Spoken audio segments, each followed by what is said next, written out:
Today, we're talking about what really happened with that heart-pounding runaway baby stroller video, this nasty creator clash iDubbbz drama, Clarence Thomas being a sugar baby, and so much more news. Welcome back to the Philip DeFranco Show, and let's just jump into it. Starting with, you may have seen this video over the last 2 days, but the details that we've now learned frame it in a whole new interesting light. So this happened in Hesperia, California. A powerful gust of wind blows a baby stroller directly into high-speed traffic, with the baby's great aunt, who's in her 60s, collapsing to the ground twice, trying to scramble after it. But that's when, with no time to don a cape or even think about it, Ron Nessman, a former truck driver who tragically lost his girlfriend back in 2018, who then spiraled into homelessness for years from the heartbreak, who just so happened to have recently moved back to Hesperia, California to reconnect with his family, and who just happened to be sitting outside a car wash after a job interview with Applebee's, leapt into action dashing for that baby just moments before it would have been greeted by several tons of steel on the road. And then also another bystander running over to help the fallen woman, and Ron escorting the child back to safety. And so now Ron is rightfully being hailed as a hero by thousands of people online, though he said he doesn't need the fame, saying all he really wants is to turn his life back around, and hopefully this moment is a pivotal one. But to Ron, I gotta say, that's too damn bad, because you are our BAMF of the day. People are calling you a hero because that's exactly what you are, sir. Because if we lived in a world without you, we'd live in a world without that baby. You're now one of the few people on the planet to know how the world would be different if you weren't here. So thank you, Ron Nessman. You are our BAMF of the day, and I'm rooting for you. And then, in internet drama news, let's talk about this iDubbbz situation. This is a pretty requested story, which makes sense. There's a lot of different discourse, let's call it, online. And pretty much all of it has stemmed from a controversy around the influencer boxing event, Creator Clash. Creator Clash 2 happened a few weeks ago, by all accounts, seemed successful. But a few weeks prior to the event, there was this big controversy because iDubbbz, or rather I'll call him Ian, he and the organization make what seems to be a last-minute decision to drop one of the fighters and creators, Froggy Fresh. And at the time, there was tons of speculation about why exactly this happened. Something it had to do with Froggy's beef with iDubbbz's wife, Anissa, and her mom. Others wondering if it had to do with his ties to Sam Hyde, who is a highly controversial personality, some describing him as an anti-Semitic troll or an alt-right Nazi. But the main thing is that it was just this public unknown. But now, we all have an answer because Ian made a video listing his reasons why this happened. The main reason Froggy was kicked from the card was for collaborating with Sam Hyde. And, for anyone who's been following the story, that's, fairly obvious. iDubbbz then playing clips of remarks Sam Hyde made about Anissa. I don't think so, Anissa. Bitch. Ho.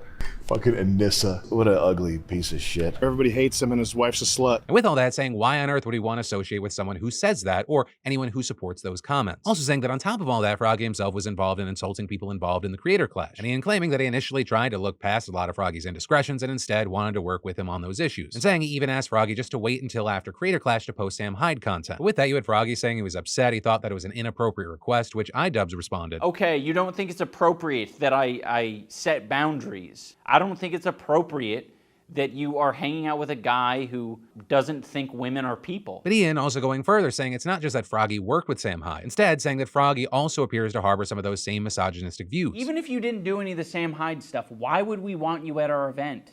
Like, if you're just gonna blatantly disrespect sex workers and women and other fighters, I think it's just pretty clear that he holds similar opinions to Sam Hyde and similar opinions to Sam Hyde fans. But even with all that, Ian saying that this doesn't just have to do with him and Anissa feeling personally insulted by those remarks. There are a lot of people who don't want anything to do with Sam Hyde who are fighting on our card. There are a lot of people who are our fans who want nothing to do with Sam Hyde.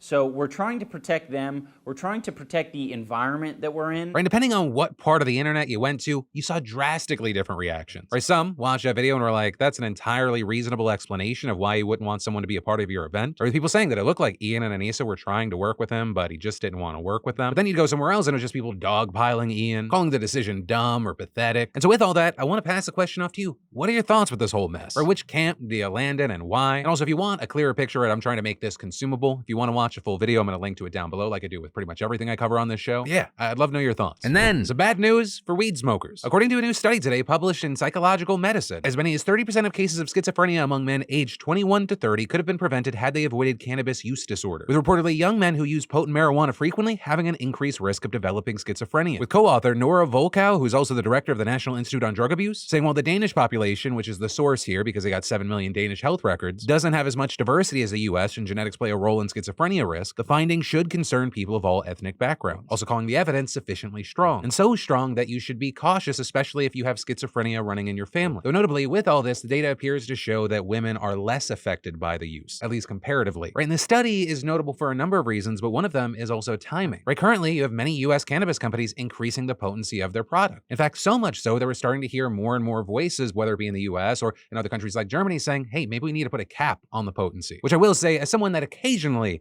partakes, yeah, some of you smoking some crazy shit. What feelings are you running away from? I'm just trying to wind down after a stressful day, but some of y'all going to the moon nightly. Right, but overall, concerning news, especially as consumption has been on the rise, and it's something that we're gonna have to keep our eyes on, with even the people behind this study saying we need more research on it. And then the Amazon labor union has become a shit show, with us now having even more allegations of violence. With this time, the focus on Derek Palmer, the union's vice president, reportedly admitting to strangling his girlfriend last year on police body camera footage, with him reportedly back in October being indicted on 2 counts of second-degree aggravated assault. And if he's convicted, obviously you're talking jail time, but also he would be barred from serving as a union officer. And this notably coming not a month after video emerged of union president Chris Smalls fighting a fellow organizer outside the Staten Island warehouse. And all that amid a deepening divide within the ALU over alleged mismanagement by Smalls and his leadership, whom members accuse of being more concerned about personal fame than actually running the union. And then it's a bad, no good day for the Ed Sheeran haters out there. Because Ed, he just won a copyright case over his song Thinking Out Loud, meaning he won't be quitting the music industry after all. Or if you didn't know, here are the key details. He was accused of copying elements from Marvin Gaye's Let's Get It On, and the family of Ed Townsend, who co-wrote Let's Get It On, sued Ed over the matter, specifically saying both songs shared similar chord patterns, with the New York Times noting that the case asked questions of originality in pop music and whether the use of basic musical elements like chord progressions and simple rhythmic patterns can be owned by a single creator or are free for any musician to use and adapt. And for his part, Ed maintained that he didn't copy Let's Get It On, even taking to the stand with his guitar to play part of Thinking Out Loud to explain what the songwriting process was like. At one point, like I even mentioned, he went so far as to say that if he lost this case, he would just quit music. But of course, he doesn't have to do that with a jury now siding with him. So yeah, a bad, no good, tough day if you run an Ed Sheeran hate account. But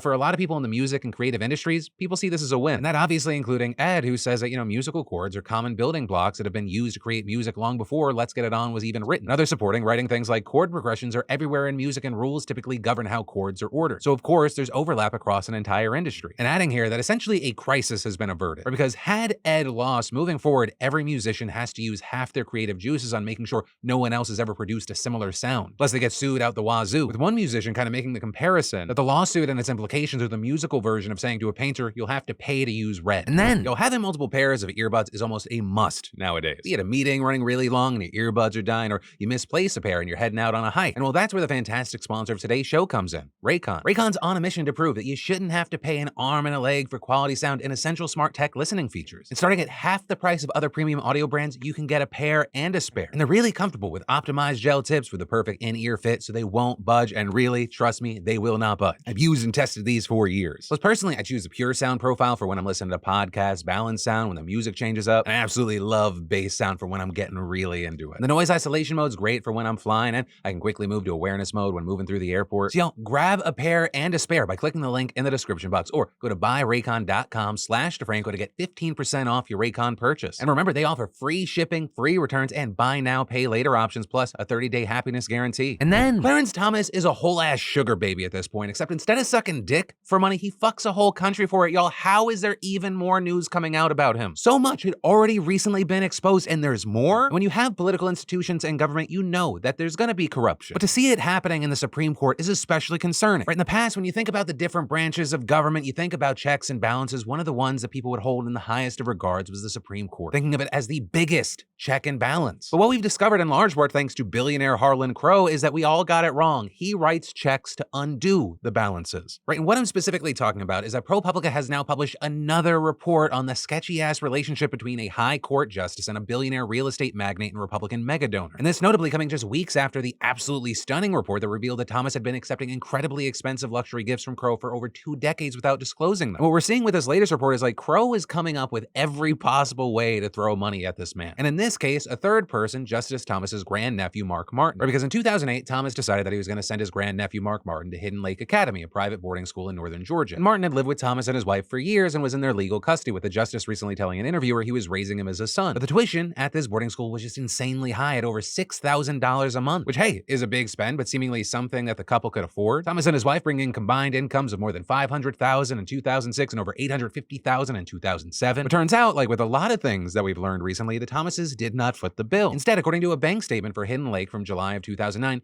Crow's company paid for Martin's tuition that month. And Christopher Grimwood, a former administrator at the school, said that it went beyond just that month. In fact, claiming that Crow covered Martin's tuition the whole time he was there, which was around a year. But again, it doesn't just stop there. Grimwood also saying that Crow had told him that he had paid for Martin's tuition at another private boarding school called Randolph-Macon Academy that he had attended both before and after he went to Hidden Lake. And according to reports, the exact total Crow paid for Martin's education over the years remains unclear, but if he paid for all 4 years at the two schools, the price tag could have exceeded $150,000. And very notably, when Crow's office responded to ProPublica's questions, they did not dispute the facts presented, but said that Crow has long been passionate about the importance of quality education and giving back to those less fortunate, especially at-risk youth, and adding that he and his wife have supported many young Americans through scholarship and other programs at a variety of schools, including his alma mater, Randolph-Macon Academy. Going on to say tuition and other financial assistance is given directly to academic institutions, and concluding, it's disappointing that those with partisan political interests would try to turn helping at-risk youth with tuition assistance into something nefarious or political. To which I have to ask, to whoever or whatever group made this statement, did you do it like straight face? How is a child in the legal care of a couple making nearly $1 million a year? And that's just of what we know. Unfortunately, given all the unreported things that we're finding out, I have to add that clarifier. But how is that person less fortunate? Especially when you consider the fact that Martin also told ProPublica himself that he got to join in on some of the lavish trips that Thomas took with Crow. Right, visiting Crow's Adirondacks estate, 2 cruises on Crow's super yacht, or I'm sorry, is it a super yacht or is it a less fortunate yacht? Since we're apparently just slapping on descriptors that don't make any sense. Like if you said the Honorable before Clarence Thomas. But also, with this story, after ProPublica published their story, a longtime friend of Thomas who has also served as a lawyer for the justice's wife released a statement confirming that Crow had indeed paid for Martin's tuition at both private schools, though also arguing that Thomas was not required to disclose those payments because Martin was not his dependent child as defined under disclosure law. But you have experts saying that the claim that Thomas didn't have to disclose Crow's tuition payments to Martin is still bullshit because what minor pays their own $6,000 a month tuition to a fancy-ass boarding school? And noting, typically the legal guardian is responsible for the child's education. And this, as ethics law experts told ProPublica they believe that Thomas was required by law to disclose the tuition payments because they appear to be a gift to him. And what's more, Thomas himself has literally reported a similar tuition payment made by another friend on behalf of Martin in his financial disclosures. A fact that experts say could show that Thomas understood that he was required to disclose tuition aid given to him by friends, but just chose not to with Crow. A man that experts and lawmakers say has shown a clear interest in the court. As we've talked about, he has given millions to efforts to move the judiciary to the right while also serving on boards of think tanks that promote conservative legal theories. But that's where we are with this whole sketchy-ass situation, and it feels like it's just a matter of time until we find out what else Sugar Daddy Crow did for little baby Clarence. And then, are you on a secret government list right now? That may sound far-fetched, but a lot of people who thought they weren't are now finding out they are. And for the latest example of that, you can just ask Prospect Park Mayor Mohammed Karula. He's the longest-serving Muslim mayor in New Jersey. He fled Syria with his family back in the 1980s, became a citizen in 2000,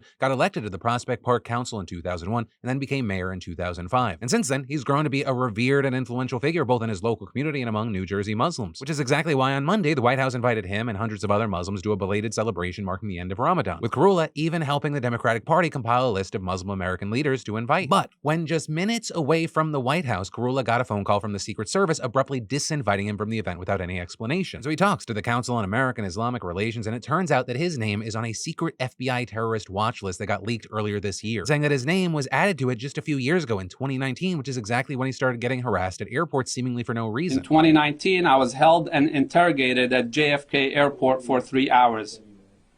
I also had my phone taken away and searched through at the time.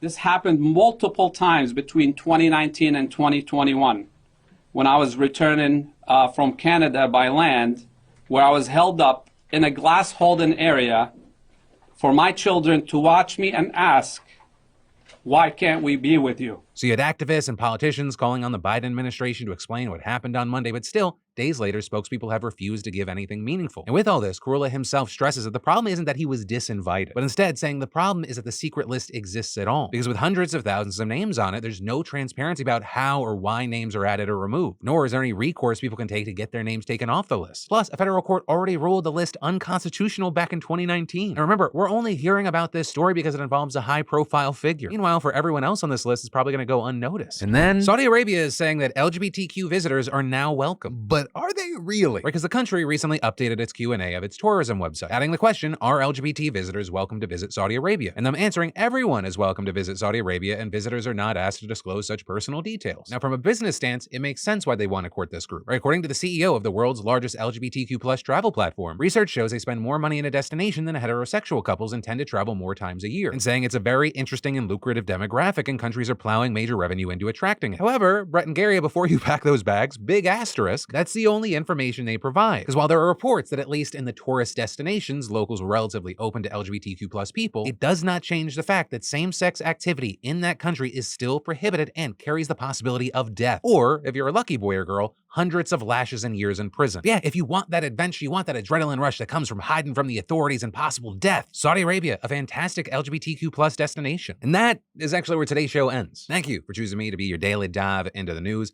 My name's Philip DeFranco. You've just been filled in. I love yo faces, and I'll see you next time.